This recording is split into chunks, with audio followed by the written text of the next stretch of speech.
cette deuxième partie de la matinée est consacrée plus particulièrement à la présence du cinéma à l'université. Nous avons eu le quart d'heure angevin, ou du Maine-et-Loire. Juste avant, nous avons un quart d'heure parisien, puisque les deux messieurs ici présents enseignent à Paris, même si au moins l'un d'entre eux n'est pas entièrement parisien. Tu en diras peut-être un mot de la dimension belge de ton travail, mon cher Frédéric. Également, bien évidemment, il y a de la présence du cinéma dans les universités absolument partout en France. Les circonstances de l'organisation de cette journée et au cœur de ces circonstances, l'amitié pour les deux personnes qui sont là, et l'importance de leur travail qui par ailleurs est différent, et c'est ça qui est important. Et tous les deux sont des professeurs d'université. Ce n'est pas professeur au sens administratif, mais ce sont des gens qui enseignent à l'université ô combien. Et autre chose, Frédéric est également cinéaste et auteur d'ouvrages. Stéphane Goudet, qui est une sorte de star ici, qu'on connaît. Et comme vous savez, critique à positif et directeur du Méliès à Montreuil. Il y a deux salles. S'il y a 2 salles exemplaires en France du travail autour duquel on réfléchit, dont nous parlons, et de transmission au sens large du mot, le Méliès d'une part et les 400 coups d'Angers d'autre part sont des matérialisations absolument remarquables. Et donc, voilà, j'ai eu, je le revendique, envie de leur demander de venir partager un peu avec nous comment ça se fait de travailler à la transmission du cinéma dans le cadre universitaire. Frédéric, sois cher, si tu veux bien. Merci beaucoup, Jean-Michel. Merci de nous avoir invités. Alors, petite aparté, c'est amusant qu'on se retrouve, Stéphane et moi, puisqu'on enseigne effectivement à la même université, à Paris 1, mais dans 2 facultés différentes, et qu'on a récemment organisé une question de transmission ensemble. Et donc, je vais laisser à Stéphane le loisir d'en parler sur ce qui me paraît important, qui peut exister dans les salles de cinéma, bien sûr, qui existe dans les festivals, qui existe avec les critiques, c'est la rencontre avec des professionnels.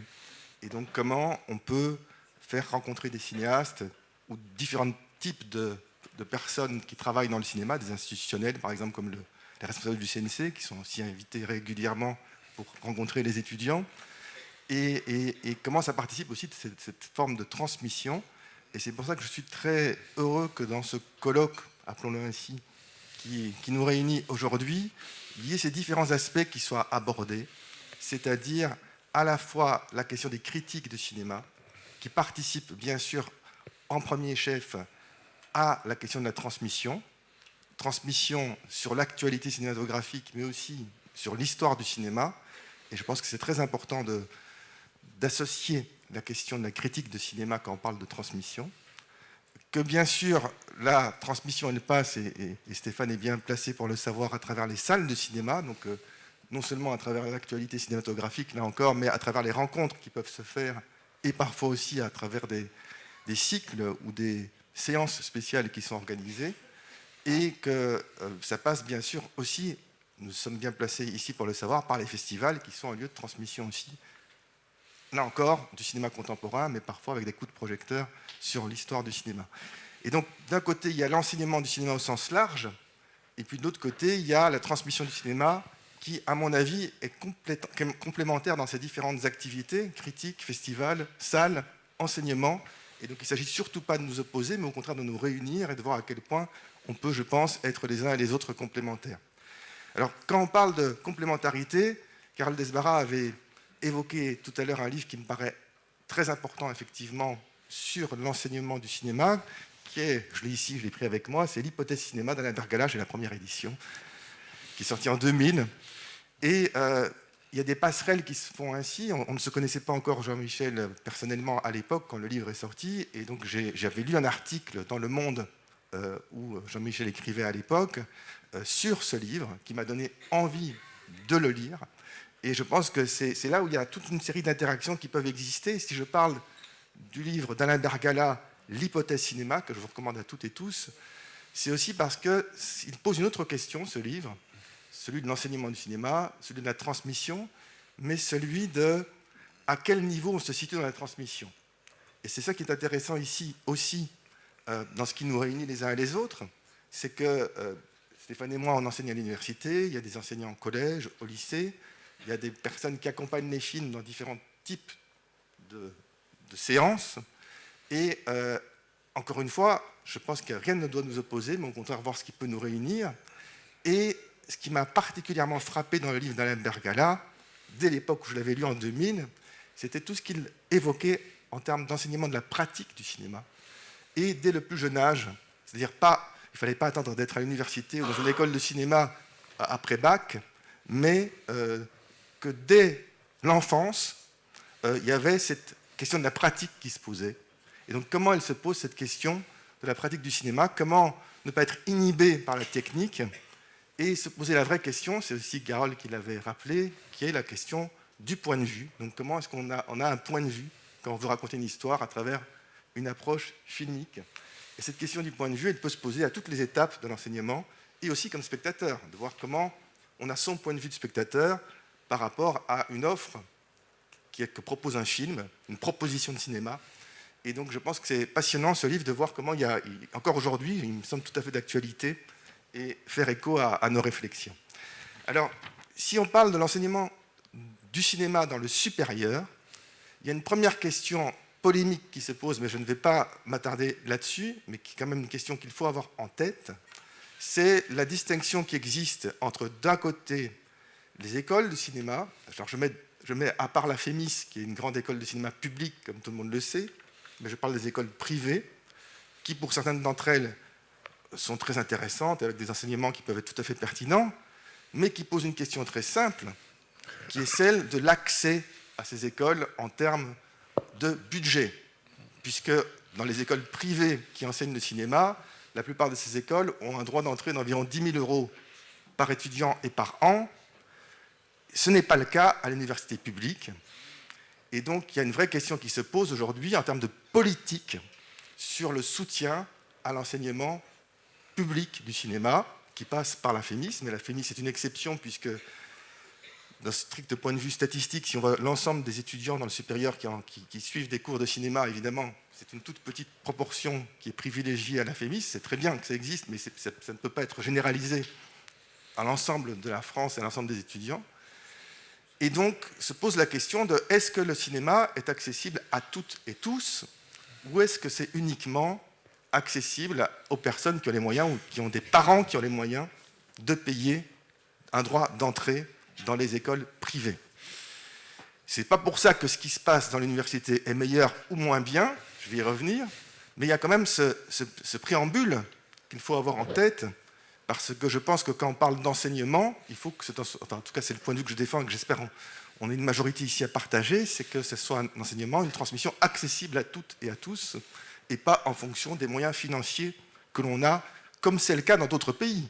Il y a le modèle américain, par exemple, où on sait que au-delà du cinéma, quand on fait l'université aux États-Unis, eh bien, il faut s'endetter souvent pour 10 ans ou 20 ans, enfin un emprunt à la banque.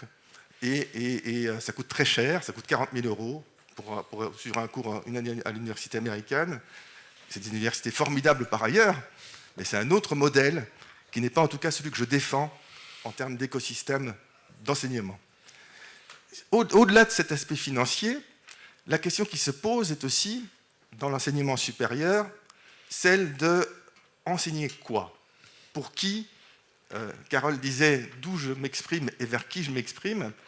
Et là, il y a, je pense, une grande question à se poser, c'est est-ce que l'enseignement doit être professionnalisant, ce qui est le cas de la grande majorité des écoles de cinéma, qui donc forment à un métier, ou est-ce qu'au contraire, l'université, c'est ce que je défends, mais ça peut faire l'objet de débats, doit être à la fois le cadre, effectivement, quand on est enseignant, on a envie que nos étudiants après aient du travail, et on n'a pas envie qu'ils se retrouvent sans rien avec un diplôme. Donc évidemment, l'aspect professionnalisant ne peut pas être mis de côté, mais ça ne peut pas se réduire à cela.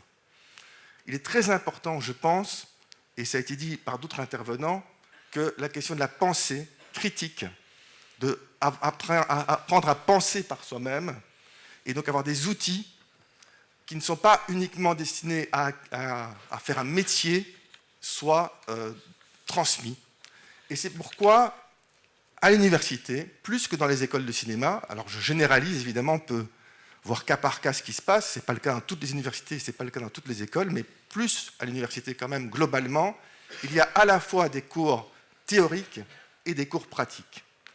Et les cours théoriques au sens large, parce que je ne crois pas que l'histoire du cinéma soit proprement parlé des cours de théorie du cinéma, mais c'est important aussi, l'histoire du cinéma, l'analyse filmique, la théorie du cinéma d'un côté, et puis d'un autre côté, de plus en plus d'universités en France souhaitent offrir aux étudiants la possibilité de faire des films, de pratiquer par le scénario, par la réalisation. Et dans ce cadre, évidemment, se pose tout de suite la question des moyens.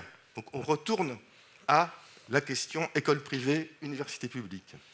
Puisqu'on arrive au paradoxe suivant, c'est que les étudiants qui vont dans des écoles privées auront souvent accès à beaucoup plus de matériel de prise de vue et de tournage, parce que ces écoles ont des moyens que n'ont pas l'université publique, que n'a pas l'université publique. Et donc, que fait-on? Une des réponses, au début, quand il y a eu le début de l'enseignement du cinéma en France, notamment à Censier, à Paris 3 à l'époque, c'est Michel Marie qui en parle, c'était de non pas faire des films aux étudiants, parce qu'il n'y aurait pas les moyens techniques. Il faut se remettre dans les années 70 aussi, où évidemment faire des films demandait des moyens techniques qui sont différents de ceux d'aujourd'hui. Mais donc on allait commencer à faire des cours de scénario. Puisque, a priori, faire des cours de scénario, ça ne demande pas de moyens techniques, donc c'est uniquement grâce à l'esprit, et donc il n'y avait pas cette nécessité d'avoir des moyens budgétaires.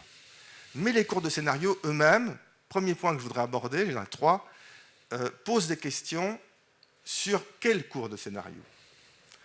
On revient ici, et c'est ça qui est passionnant quand on parle de transmission, à différents débats qui ne concernent pas que la transmission, mais qui concernent l'idée qu'on se fait du cinéma, sur la question par exemple de la politique des auteurs, sur la question du cinéma dit des scénaristes, pour reprendre un certain cinéma de scénaristes, pour reprendre référence à un article célèbre publié à l'époque dans les cahiers du cinéma.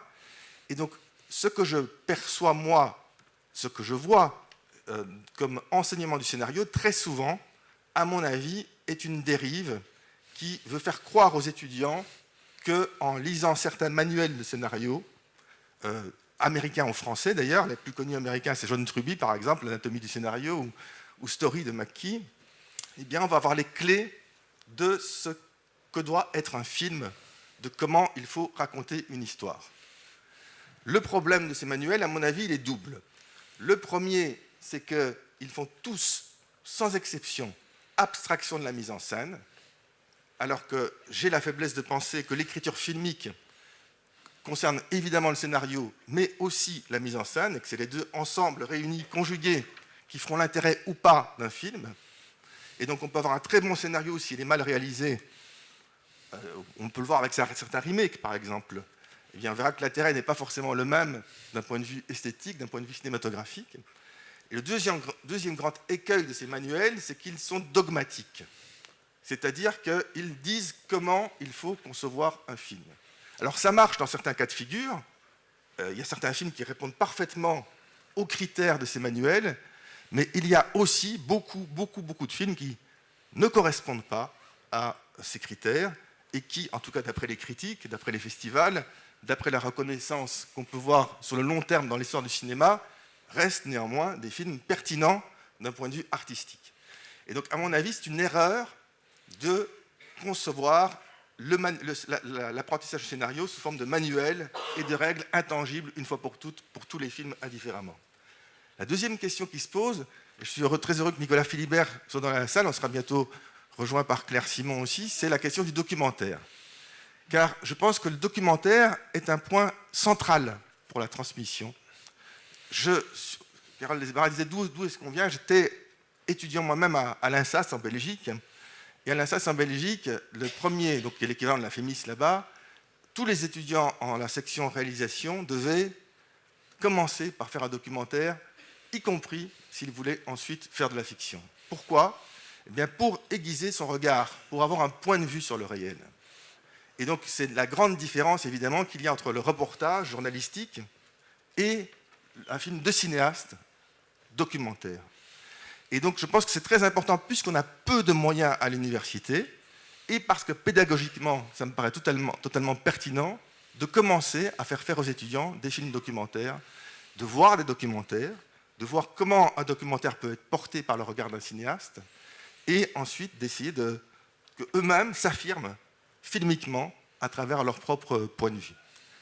Le troisième élément qu'on essaye, donc je coordonne un master qui s'appelle Scénario, Réalisation, Production.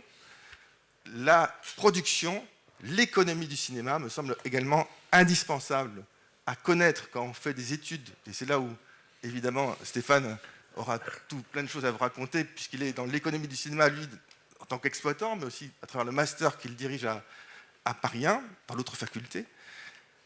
C'est la question de connaître les moyens qu'on peut avoir quand on est cinéaste, et surtout quand on est jeune cinéaste, puisqu'il ne s'agit pas de rêver un film qu'on ne pourra jamais faire, mais d'avoir cette rencontre entre les contraintes de production et la création. Et je pense que dans toute l'histoire du cinéma, toute cinématographie confondue, il y a toujours eu des contraintes économiques en matière cinématographique, et que ça n'a pas empêché certains cinéastes de prendre en compte ces contraintes pour affirmer leur talent. Et donc je pense qu'il est essentiel que les étudiants aient conscience de l'écosystème dans lequel ils peuvent s'épanouir. Et ils ont beaucoup de chance, nos étudiants et nos étudiantes, puisqu'ils sont en France, qui est quand même un des écosystèmes les meilleurs qui soient en termes d'économie du cinéma, si toutefois on considère que le cinéma est aussi une expression artistique. Je vais y revenir, ce sera ma conclusion.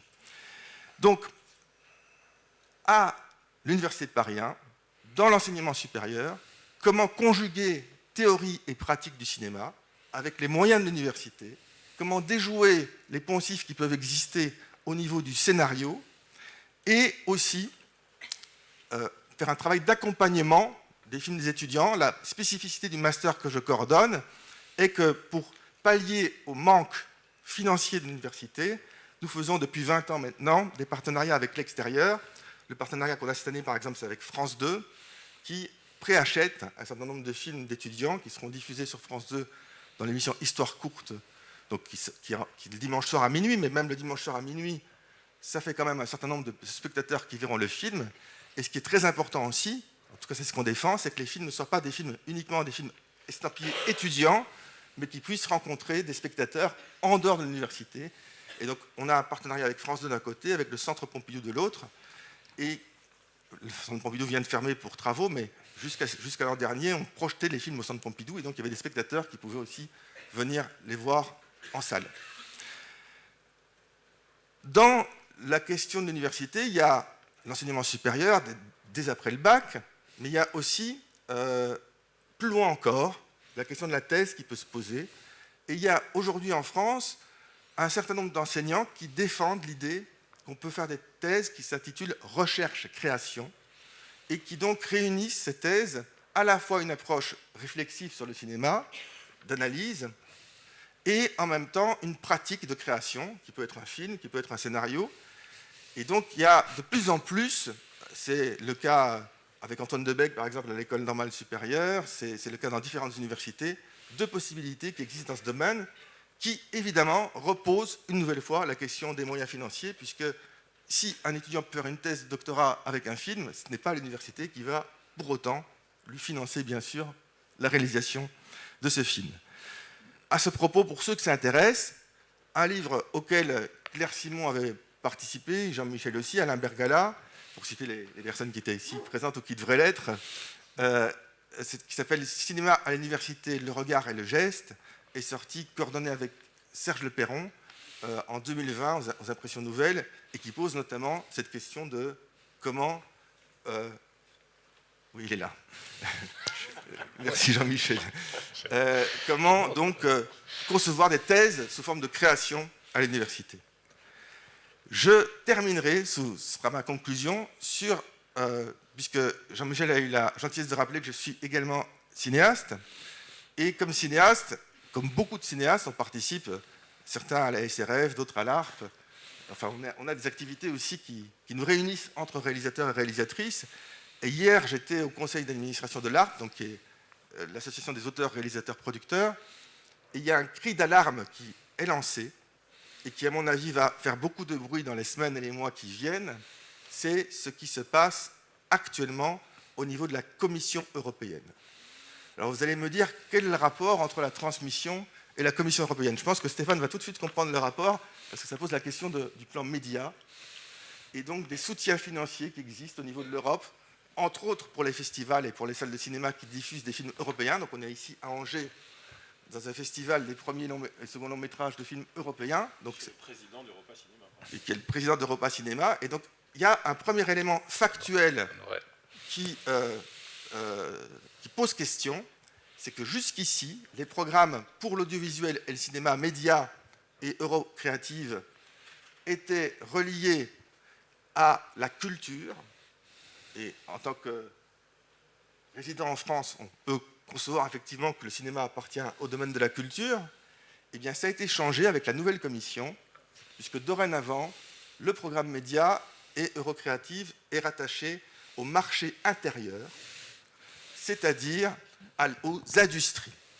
Donc j'ai l'impression qu'on revient à avant André Malraux, puisque vous savez qu'avant André Malraux, en France, le cinéma était rattaché au ministère de l'Industrie, et quand André Malraux est devenu ministre de la Culture, eh bien, le cinéma a été rattaché au ministère de la Culture.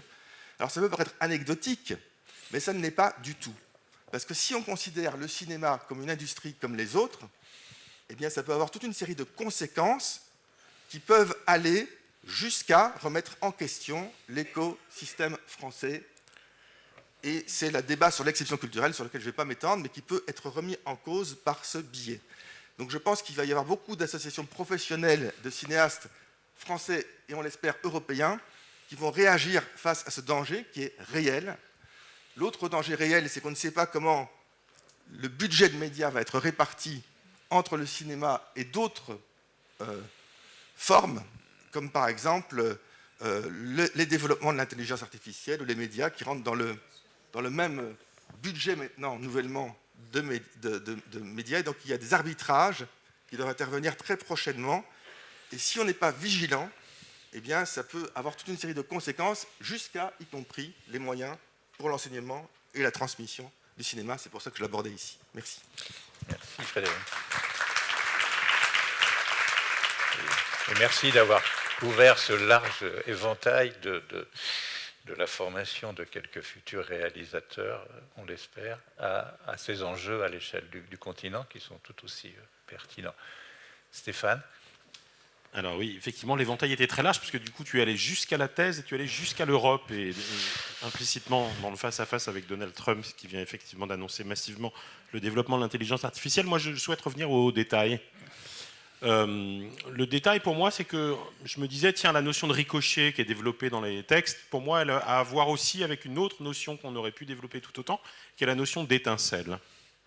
Et je voudrais parler de ça, de qu'est-ce qui fait qu'à un moment, il y a un déclic. Et je vais commencer par raconter une anecdote, y compris parce qu'elle lit plusieurs des auteurs de ces ouvrages, puisqu'elle concerne un certain Abbas Kiarostami, qui, quand même, du côté de la transmission, est une valeur sûre. Un jour, à un de mes cours, tout premier à l'université, une étudiante vient de me voir et elle me dit « Vous étiez là le jour où j'ai eu le déclic ». Je me dis « Qu'est-ce que c'est que ça ?» Elle me dit « En fait, moi, j'avais aucun rapport au cinéma. Et un jour, j'ai pris une option cinéma au lycée et on nous a emmenés au festival de Sarlat. Et à Sarlat, cette année-là, au programme du bac, il y avait Le vent nous emportera. Et il se trouve que le festival de Sarlat m'avait demandé d'animer une rencontre publique avec Abbas Kiarostami. Contre-champ, je bascule du côté de ma préparation. La veille, on me dit, tu sais, c'est comme un moment sensible, le dialogue avec le réalisateur, parce que là, tu vas être face à 1000 lycéens et tu vas être à côté de Kiarostami seul, et probablement, ils n'auront jamais vu un film iranien de leur vie. C'est pas sûr qu'ils adhèrent tout de suite. Et d'ailleurs, il y a quelques précédents. Il y a eu Demi, où Agnès Varda est partie au bout d'un quart d'heure. Godard est venu aussi, il n'est pas resté longtemps. Et donc on me prépare à l'idée que ça va très très mal se passer. Et là, un lycéen lève la main et dit « Pardon, monsieur, mais bon, on a vu le film hier et je voulais vous dire... pourquoi c'est chiant ? Enfin, je veux dire, pourquoi le rythme est aussi lent ? Enfin, quand même, je suis désolé, je ne veux pas vous manquer de respect, mais c'est très très très lent. Enfin, moi, j'ai eu beaucoup de mal à rentrer dedans. Il y a des choses qui m'ont plu dans le film, mais j'ai besoin de comprendre, en fait. Et là, je me dis, soit Kiarostami se lève maintenant, soit il va se passer un truc. Et le truc qui s'est passé, c'est qu'il a répondu à cette question pendant 20 minutes. Et que là... il s'est mis à développer la différence entre le rythme occidental, imposé notamment par les normes du cinéma hollywoodien, et le rythme oriental, incarné par ses films, mais aussi par la poésie iranienne. Il s'est mis à réciter 1 ou 2 poèmes qui avaient été des sources d'inspiration potentielles. Et 1, j'étais au bord des larmes au bout d'un quart d'heure. 2, c'était d'une générosité extraordinaire. 3, cette leçon de cinéma qui devait durer 1 heure, j'en rajoute peut-être, a duré 1 heure et demie. Et à la fin, 1000 lycéens ont applaudi à tout rompre. Et donc, 5 ans plus tard, l'étudiante vient me voir et me dit « C'est ce jour-là que j'ai eu le déclic ». C'est dans cette rencontre-là, dans cette confrontation, tout à coup, elle s'est dit « Mais c'est extraordinaire ». Voilà. Moi, j'enseigne pour ça. Je suis directeur de salle pour ça aussi. C'est-à-dire pour provoquer ça, cette rencontre entre l'œuvre et le spectateur qui se provoque de façon absolument inattendue. C'est une des raisons d'ailleurs pour lesquelles j'insiste beaucoup pour continuer à enseigner en petite section à l'université, c'est-à-dire en licence 1 ou 2, en l'occurrence c'est 2, pour être à l'origine de ce geste-là, de cette rencontre-là, de cette envie-là, dans une filière qui est un peu boiteuse parce que nous, contrairement à Frédéric, on n'a pas de licence 1 et 2 cinéma, ça commence à partir de la licence 3, mais ça me va très bien. C'est-à-dire qu'il y a un cours de licence 2 et là on joue tout, quoi. C'est là que vous devez avoir envie d'aller au cinéma, de le connaître, de le comprendre mieux, de le partager. Et donc dans ce cours-là, par exemple, qui est un cours d'analyse filmique, j'ai envie de transformer leur regard. Et parfois je leur dis, voilà, on ne va pas se voir beaucoup, 3 heures par semaine, mais je vous préviens, j'ai une ambition folle. Je veux que votre rapport au cinéma change. Voilà. Et donc à la fin du semestre, j'ai envie que vous y alliez davantage, que vous alliez à la cinémathèque, que vous voyiez des expositions, que vous lisiez sur le cinéma, que vous veniez au Méliès, évidemment. Et pour moi, l'essentiel n'est pas tant d'inciter des étudiants à aller jusqu'au bout d'un travail de recherche, et pour autant, évidemment, il faut soutenir la recherche à l'université. Mais il faut surtout, pour moi, faire en sorte que ce plaisir que j'ai, moi, comme spectateur, soit partagé par le plus grand nombre. Et de ce point de vue, une des premières leçons que j'essaye de donner, et ça rejoint un certain nombre de propos tenus ce matin, c'est que l'analyse, puisqu'on enseigne quelques-uns ici l'analyse filmique, n'est pas asséchante. Elle n'a pas une vocation à figer le film, à le réduire à son squelette. Au contraire, elle lui donne encore plus de chair. J'avais prévu de dire ça cet après-midi, mais je ne peux pas m'empêcher de le raconter maintenant. Il y a 2 jours, on fait des cours au Méliès. Donc ça ne concerne pas l'université, mais un peu, parce que du coup, c'est clairement la continuité de l'université hors du champ de l'université. Sarah Ohana, jeune universitaire brillante, et qui d'ailleurs n'a pas de poste qui raconte des choses sur l'université, fait une conférence sur des sujets a priori pointus quand même. Le fondu au noir, le fondu au blanc et le fondu aux couleurs. Devant cette conférence, 100 spectateurs, j'en rajoute, il y en avait 96. 96 spectateurs qui viennent assister à 1 heure de conférence sur cette idée-là, le fondu au noir, le fondu au blanc. Et à la fin, on passe le bonheur d'Agnès Varda. Elle est brillante, c'est formidable, tout le monde est content. Sur les 96, genre 88 restent pendant la conférence, plus le film, plus le dialogue autour du film. Et à la fin, un spectateur que je n'avais jamais vu, il se trouve qu'il est noir, il a une 30aine d'années, vient, et le premier truc qu'il dit, c'est l'explosion. Je me dis, mais qu'est-ce qu'il raconte ? Il me dit, c'est l'explosion, j'ai jamais vécu ça. C'est-à-dire, en fait, je ne savais pas que ce genre de cours existait, et je viens de réaliser à quel point le film pouvait être riche, et j'ai l'impression que vous m'ouvrez, vous étiez collectif, hein, c'était surtout pour Sarah, mais des horizons que je ne soupçonnais pas. Et il me dit, ce qui m'a beaucoup frappé, c'est à quel point on pouvait faire des interprétations diverses à partir d'un même plan. Et j'ai trouvé ça incroyable. Et d'ailleurs, juste derrière, il m'a dit, et est-ce que vous faites aussi des cours de pratique ? Est-ce qu'il y a des praticiens qui viennent pour expliquer leur travail ? Ce à quoi j'ai répondu, mais ça, j'aborderai peut-être ça tout à l'heure. Voilà, moi, ce qui m'intéresse, c'est ça. C'est cette explosion de l'étincelle. C'est de faire naître ce désir-là et de le partager par le plus grand nombre. Et c'est un défi. C'est un défi parce que la société ne nous aide pas toujours, parce que le temps de formation des enseignants a été réduit pour des raisons idéologiques. Un enseignant va dans chaque classe et donc on fait en sorte que les formations des enseignants soient sur leur temps scolaire.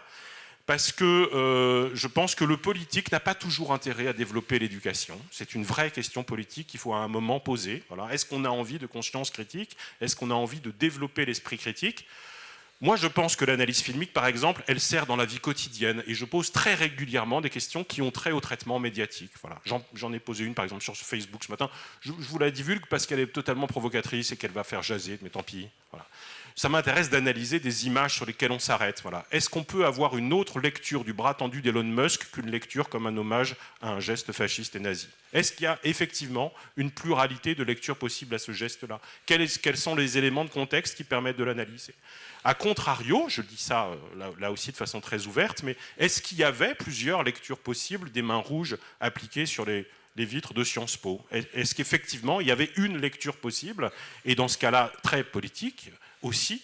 Et du coup, comment ces deux gestes-là, l'un de la main, l'autre du bras, ont été articulés sur les réseaux sociaux ces tout derniers jours? Voilà, ces faits-là m'intéressent et pour moi, ils prolonge un geste qui est celui de l'analyse dans un champ politique, mais pas seulement, dans un champ médiatique. Or, nous sommes effectivement cernés, nous baignons dans un univers où tout est idéologie, mais plus encore que jamais, j'allais dire. Je regardais CNews hier, et quand je m'ennuie, je regarde CNews.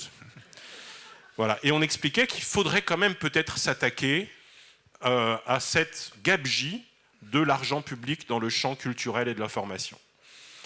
Et en ligne de mire, l'argent foutu par les fenêtres au CNRS. Voilà. Et Pascal Praud, pour le nommer, demandait la disparition du CNRS. Voilà.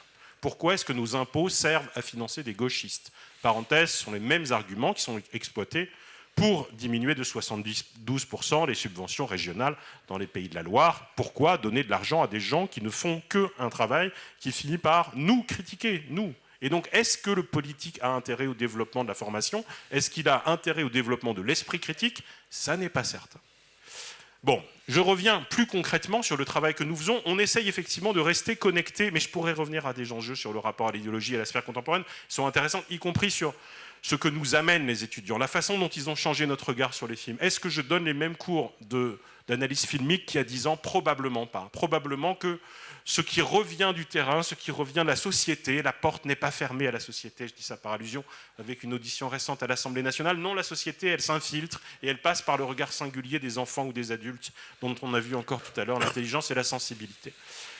Et du coup, évidemment que je prends en compte ce regard-là. Moi, je suis par exemple convaincu que le cinéma ne vieillit pas parce que les costumes vieillissent, parce que les voitures vieillissent, parce que le décor a changé ou parce qu'on a de la couleur et parfois du relief. C'est pas ça qui fait vieillir le cinéma. Aujourd'hui, on réalise comme jamais avant que ce qui fait vieillir le cinéma, c'est le rapport homme-femme.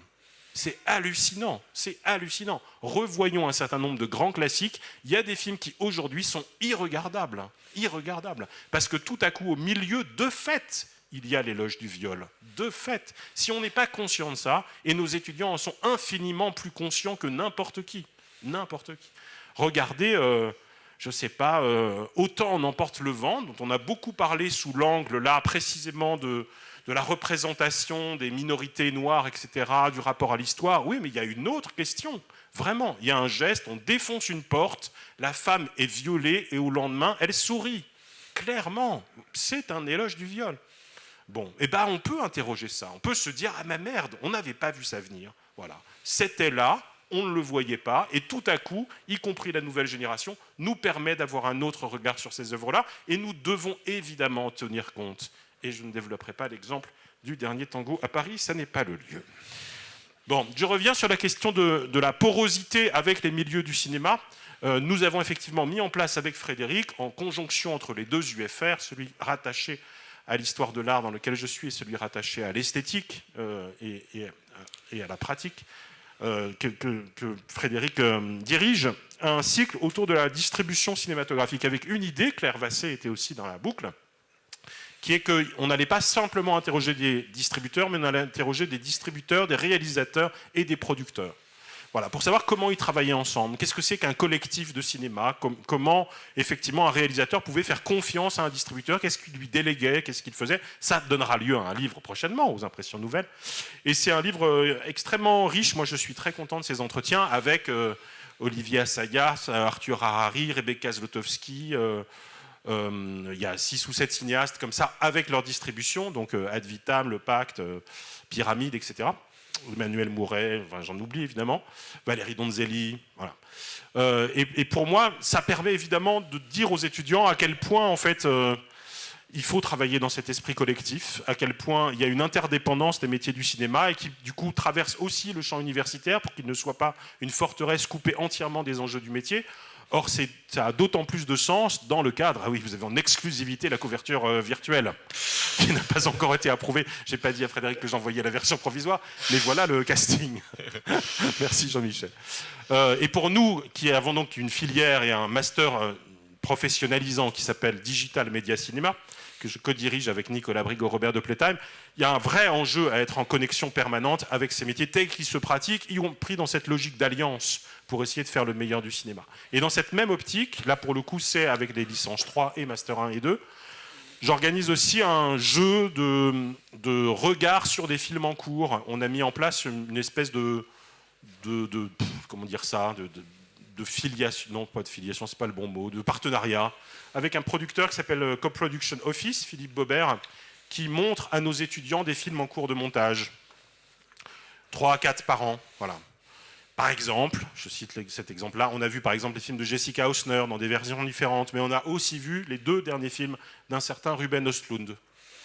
C'est-à-dire que 10 étudiants, x 2, viennent assister à des montages sur 4 mois d'écart et voient, là en l'occurrence, 3 versions successives du montage. Et donc, par exemple, sans filtre, ils ont vu 1 heure de plus que la version qui, à la fin, a obtenu la Palme d'Or. Et à l'issue de cette projection-là, privée dans les locaux de Co-Production Office, on dialogue pendant 3, 4, 5 heures et on met à profit ce qu'on a appris autour de l'analyse filmique et on fait en sorte du coup qu'il y ait un échange très libre sur qu'est-ce que tu as compris, qu'est-ce que tu as aimé. On a fait ça même avec Pascal Cocheux sur La Petite Vadrouille par exemple de Podalides.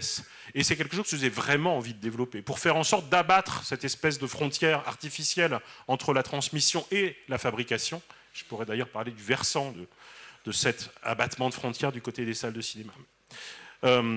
Voilà, c'est un peu confus tout ce que je raconte, mais je sens que la montre tourne et que s'il est le moment d'applaudir à la fin de la prestation, ouais, c'est ça, ouais. On va l'applaudir. Oui, non, je blaguais. On le fait. L'idée était que vous succède Nicolas Philibert. Je propose que vous restiez avec nous sur cette scène, que Nicolas nous rejoigne. Attends, le temps qu'il monte, je vais faire une transition parce que Nicolas m'a fait découvrir un texte il y a peu. Et ce texte est un texte d'Alain Bergala, qui est donc la figure marquante autour duquel tout tourne aujourd'hui. Ce texte, il s'appelle « Seul le désir instruit ». Et donc le titre est absolument formidable. Et je pense que c'est effectivement un des grands héritages des enfants de cinéma. Et j'en lis 3 lignes. Mais c'est vraiment le temps que tu montes sur scène, Nicolas. C'était pour meubler.